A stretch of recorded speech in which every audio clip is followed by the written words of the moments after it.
যৌথ পরিবারের সুবাস ও লন্ডন থেকে প্রত্যাহ্বান। নাটকের নাম আশিক পিয়া। নাটকটি দর্শক মহলে বেশ সুন্দর একটি সুবাস ফুটে উঠেছে।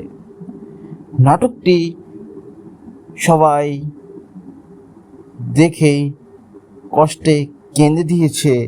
তার জন্য নাটকের দ্বিতীয় নম্বর পার্ট নিয়ে কিছু কথা বলবো আজকে। কবে আসবে এবং কোথায় আসবে এবং কোন দিন আসবে। সবুজ শ্যামল গ্রামে প্রামাণিক পাড়া, সেখানে বিশাল যৌথ পরিবারের আদিবিটে বাস করেন আশিকের ছোট চাচা, চাচি, দাদি এবং চাচাতো বোন পিয়া। পরিবারের বড় ছেলে আশিকের বাবা বহু বছর ধরে বহু ছেলে আশিককে নিয়ে লন্ডনে ধৃত হয়েছেন। আশিক অবিবাহিত। লন্ডনে তার পড়ালেখা ও বেড়ে ওঠা।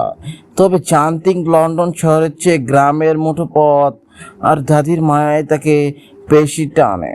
দাদিকে দেখার বিকলতায় আর শৈশবের মেঠো স্মৃতি ফেরাতে আশিক একা লন্ডন থেকে গ্রামে বেড়াতে আসে। যৌথ পরিবারের পা দিয়ে আশিকের চোখ খোঁজে চঞ্চল মায়াবী প্রিয়াকে। আশিক প্রিয়াকে মনে মনে খুব ভালোবাসে, কিন্তু কখনো মুখে প্রকাশ করেনি। আশিক আসার কয়েকদিন পরেই পিয়ার বিয়ের কথা পাকা হয়। বরপক্ষ শিক্ষিত নামচাতা হলেও গোপনে পিয়ার বাবার কাছে মোটা অঙ্কের যৌতুক দাবি করে, কিন্তু তার মেয়েকে তারা যৌতুকের এমন নির্লজ্জ একটি ছেলের কাছে বিয়ে দেবে না। ছেলের কাছে বিয়ে দিতে চায় না, কারণ তার মেয়ের ভবিষ্যৎ নষ্ট হয়ে যাবে। টাকার লোভে সে বিয়ে করতে চাচ্ছে, তার মেয়েকে এমন ছেলের কাছে বিয়ে দিতে চাচ্ছে না। সবাই না করে দিল এবং আশিকের চাচি কান্না করে দিল যে আমার মেয়ের এখনো বিয়ে হচ্ছে না, যতটি বিয়ে আছে সব ভেঙে যাচ্ছে। এবং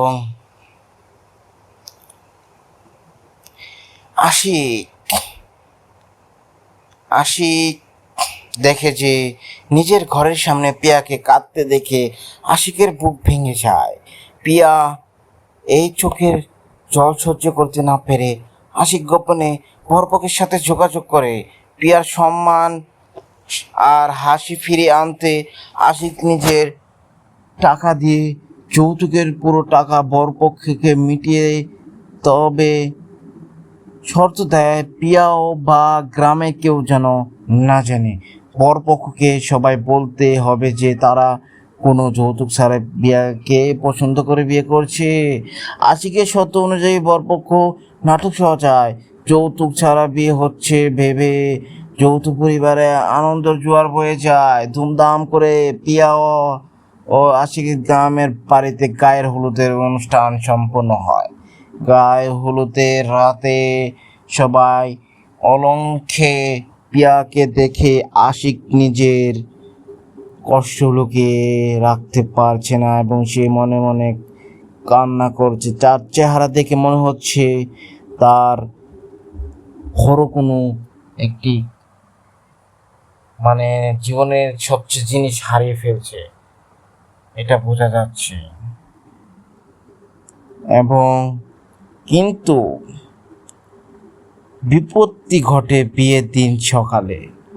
লোভী বড় ভাই আরো কিছু বাড়তি টাকার দাবিতে গোপনে আশিকের সাথে দেখা করতে আসে।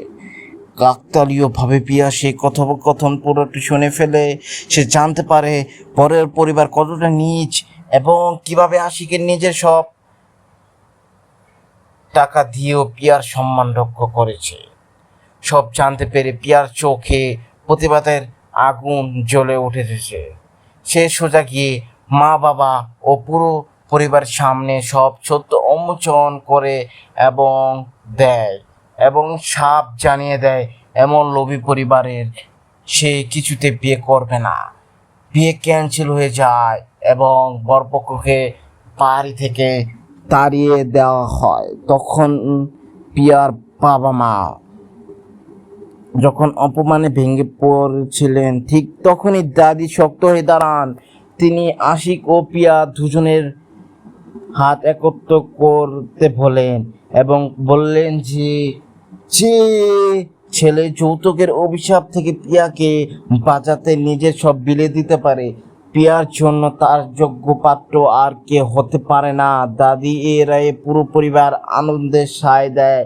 সেই সকালেই যৌতুক ছাড়া বিয়ে হয় এবং কেবল সত্য আর ভালোবাসাকে সাক্ষী রেখে আশিক আর পিয়ার বিয়ে হয়। আমাদের ভিডিওটি ভালো লাগে অবশ্যই লাইক কমেন্ট শেয়ার করে পাশে থাকবেন এবং নিত্য নতুন ভিডিও দেখার জন্য, কোন নাটকের আপডেট জানার জন্য আমাদের কমেন্ট বক্স আছে, কমেন্ট বক্সে আপনি কমেন্ট করবেন।